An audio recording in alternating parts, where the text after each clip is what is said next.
Hello and welcome to week number 7. Today we're talking about week number 7, and the goal is simple. We're using emotional intelligence to handle conflict in a constructive way, communicate clearly, and build trust with other people. When you hear conflict, think difference. People disagree about priorities, deadlines, fairness, and expectations. Conflict becomes destructive when emotions take over and people stop listening. Conflict becomes constructive when you stay calm, stay respectful, and work toward a solution. This week focuses on 3 EI moves you can practice anywhere. First, regulate yourself before you respond. Notice what you're feeling, pause, and choose your tone. A short pause and a steady voice can prevent a small issue from becoming a bigger one. Second, use social awareness to read the room. Pay attention to cues like silence, posture, facial expression, and tone. Then check your understanding by asking a simple question like, "Can you tell me how you see it?" Third, use relationship skills to build trust. Be clear, be respectful, and be fair. Trust grows when people feel heard, when expectations are stated plainly, and when you follow through. Your focus statement at the bottom matters. You're preparing to demonstrate integrated mastery in the final oral recorded exam. That means you're not just defining EI terms, you're showing you can apply them in real conversations. Now, as we move into activities, think about one situation where you actually might face conflict at work or on a team. Your job is to show that you can stay constructive, communicate with dignity, and protect the relationship while still addressing the issue. Today's slide is your roadmap for week 7. By the end of the class, you should be able to explain how emotions operate in conflict, use EI to calm things down, communicate more clearly, and build trust in a real workplace setting.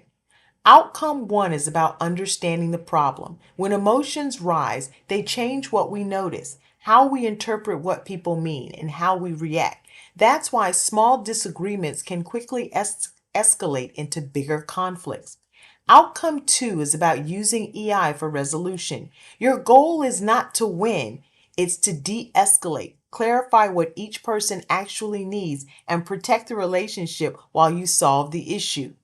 Outcome 3 is about communication basics. Misunderstandings occur when messages are distorted by noise, such as stress, assumptions, unclear wording, or past experiences.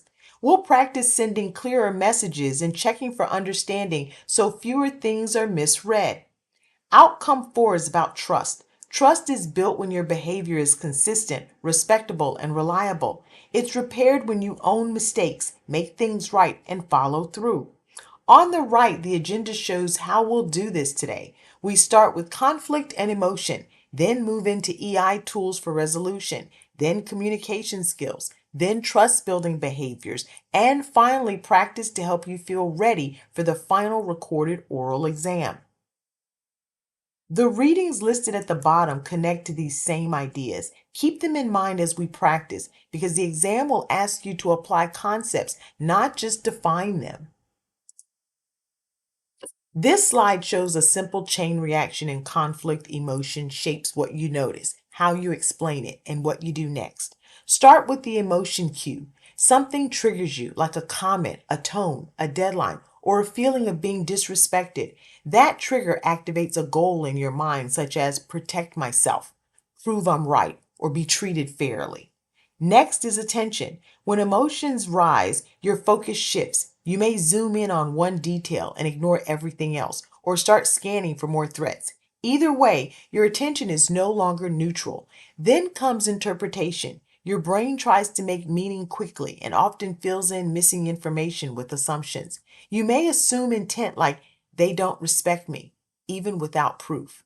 Finally, you make an action choice. You respond based on your interpretation, not just the facts. That choice affects trust, the relationship, and whether the problem is solved or gets worse. The big point at the bottom explains why this matters at work.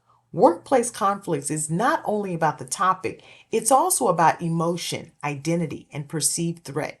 Emotional intelligence helps you catch the signal early, regulate your response, and keep communication accurate so the team stays focused on solving the problem instead of protecting ego or status. This slide explains how emotional intelligence helps you handle conflict productively. The goal is to move from reacting emotionally to problem solving together. First is self awareness. This means you can name what you're feeling and what triggered it. You also notice your hot buttons, the topics or situations that set you off. Most importantly, you separate facts from stories. Facts are what actually happened. Stories are the meaning you attach to it, like they're disrespecting me. Second is self regulation. This is how you keep your emotions from taking control. You slow down the escalation in your body, like a racing heart or tense posture. You choose a response instead of acting on impulse. You stay respectful, even when you feel pressure to defend yourself. Third is empathy. This is not agreeing with the other person, it's trying to understand what they need and what they're dealing with. You listen for the emotion underneath their words, such as frustration or fear. You can acknowledge impact without giving up your point, for example. I hear this felt unfair while still discussing expectations. Fourth is social skills. This is where you manage the conversation. You ask clarifying questions instead of assuming. You work toward options and agreements like clear next steps. If something goes wrong, you repair trust by owning your part and resetting the tone. The key idea at the bottom is important. Emotional intelligence is not just something you claim to have, it shows up in behavior, especially in how you communicate during conflict. This is a simple 5-step routine you can use to handle conflict the constructive way. The main idea is to slow the moment down, stay clear, and protect the relationship while still addressing the issue. Step 1 is pause and label. Take a breath, name what you're feeling, and name your goal. For example, I feel frustrated, and my goal is to solve this without damaging trust. Step 2 is describe facts. Stick to what can be observed, not assumptions or labels. Use specific examples of what happened, when it happened, and what was said or done. Step 3 is explore meanings. Ask questions instead of guessing intent. A helpful approach is help me understand what was going on for you, or what was your goal in that moment. Step 4 is co create options. Work together to generate solutions and talk about trade offs. Focus on what can change going forward, not just what went wrong. Step 5 is commit and repair. Agree on next steps, timelines, and responsibilities. If trust took a hit, repair it by acknowledging impact, apologizing for any missteps, and confirming you want to move forward as well. This routine supports trust because trust grows when people experience you as predictable, fair, and consistent. When you slow down, communicate clearly, and follow through on what you agree to, the other person feels less risk and more confidence in the relationship.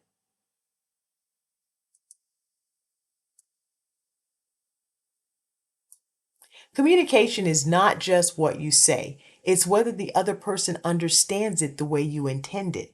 Conflict often grows when the message is distorted by noise. There are a few core elements to pay attention to. First are the communicators, the sender and the receiver. Each person brings their own mood, stress level, and expectations. Next is the message, which includes your words and nonverbal cues like tone, facial expressions, and pace. If your words and tone do not match, people usually trust the tone. Noise is anything that gets in the way of understanding. That can be jargon, cultural differences, past history between people, or body language that sends the wrong signal. Feedback is how you check whether your message landed. You watch reactions, ask a quick question, and adjust if needed. Background includes roles, status, power, and the setting. A message in a hallway can land differently than the same message in a private office. Channels include both verbal and nonverbal pathways, including email, text, face to face, and video calls. Different workplaces also have different communication styles, and you want to choose your style on purpose. A management style is different and efficient, but it can shut down honest input if overused. Now, an egalitarian style is a two-way exchange that builds understanding and buy-in. A structured style uses rulers and norms to clarify expectations, which helps when people are confused or when fairness matters. A dynamic style brings energy and urgency, which can be useful in time sensitive situations. Output or withdrawal is low engagement and is often signals stress, frustration, or disinterest. The key habit to practice is this: say your message clearly, reduce noise where you can, and use feedback to confirm understanding before the conflict grows. Trust has two sides that work together. One is emotional. Trust feels like safety. It's the sense that you can be honest, ask questions, or admit mistakes without embarrassment or punishment. The other is rational. This trust is also a judgment. People decide whether you are dependable based on what you do, not just what you say. A simple way to define trust is confidence in another person's integrity and reliability. Integrity means doing what is right and being honest, even when no one is watching. Reliability means following through and being someone others can count on. Trust can form in different ways. Some people have a natural tendency to trust others more easily. Trust can also come from history, meaning it builds over repeated interactions. Sometimes trust forms through third party information, such as reputation or what others say about you. Trust can be category based, where people make quick judgments based on group membership or shared identity.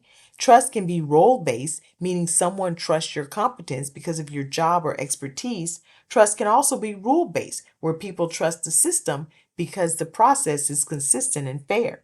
In organizations, trust matters because it reduces stress and confusion. When trust is high, communication is smoother, teamwork improves, and people are more willing to stay engaged and committed. When trust is low, people protect themselves, hold back information, and conflict becomes harder to resolve. The main takeaway is that trust is built through consistent behavior. People trust you when they feel safe with you and when your actions repeatedly match your words. Trust grows when people can clearly see your credibility in action. Credibility is not just a feeling, it's built on patterns people can point to, such as what you consistently do, how fair you are, and whether you follow through. Leaders build trust by handling a few responsibilities well. They set a clear vision that people can actually work toward. They model the values they expect because people watch what gets rewarded and what gets ignored. They create a work environment where people feel safe speaking up, asking questions, and learning from mistakes. They make personal decisions using fair, objective processes, not favoritism. They also handle pay and rewards with transparency and consistency so people don't feel surprised or manipulated. Trust also comes from personal credibility. Integrity means keeping commitments and telling the truth, even when it's inconvenient. Intent means people believe you care about mutual success, not just your own advantage. Capabilities means having the skills needed for the role and continuing to improve. Results mean delivering real contributions over time, not just promises.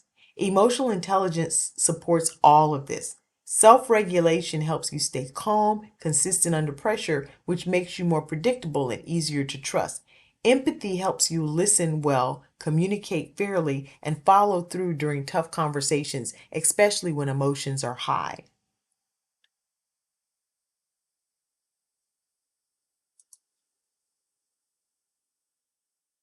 Feedback works best when it's clear, calm, and specific. A simple way to do that is to use four moves in order. Start with an observation. Describe what you saw or heard using facts only, not labels or insults. Then name the impact. Share how it affected you and what it meant to you in that moment. Next, state the need or standard. Connect the issue to a work goal or expectation that matters. Finally, make a request. Ask for one specific step the other person can agree to. A practical example sounds like this. In yesterday's meeting, you interrupted me twice while I was presenting. I felt frustrated because it made it hard to share the full analysis. I need us to hear the full problem statement before we debate solutions. Would you be willing to hold questions until the end of the first 2 minutes?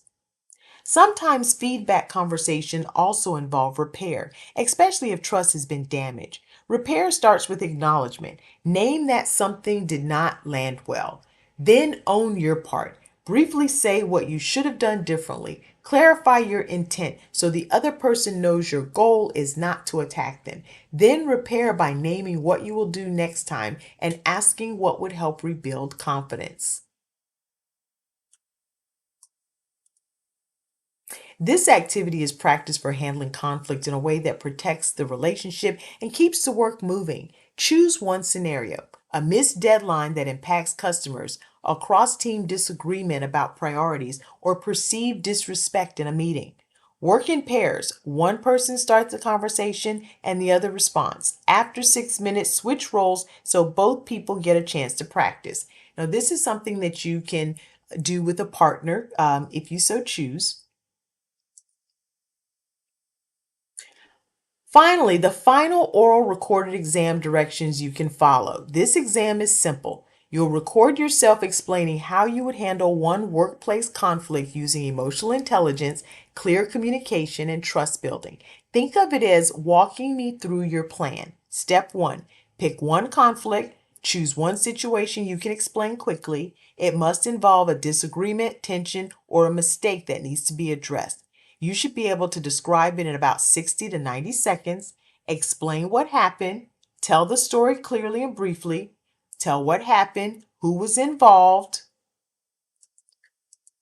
also why it matters, stick to the facts, do not add assumptions. Step number 3, name the emotions. Say what you would be feeling, say what you feel and what triggered it.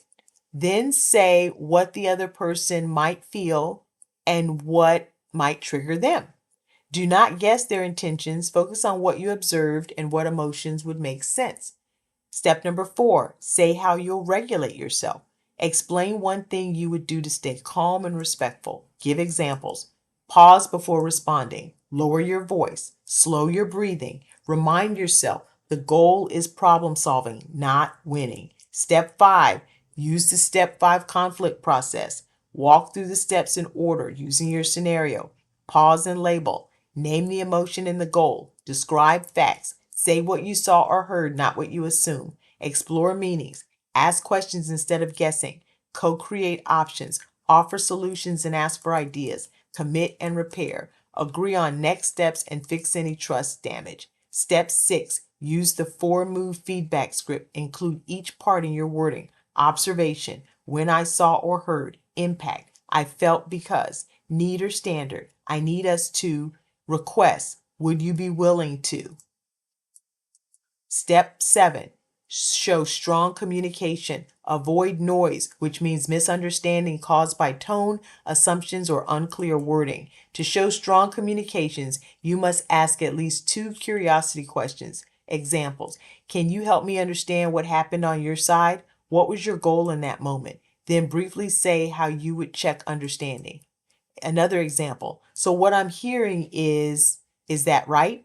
Step number 8, protect or repair trust. Name at least 2 trust building behaviors you will use. Examples: keep commitments, be fair and consistent, be transparent, follow through, own your part if you contributed to the issue.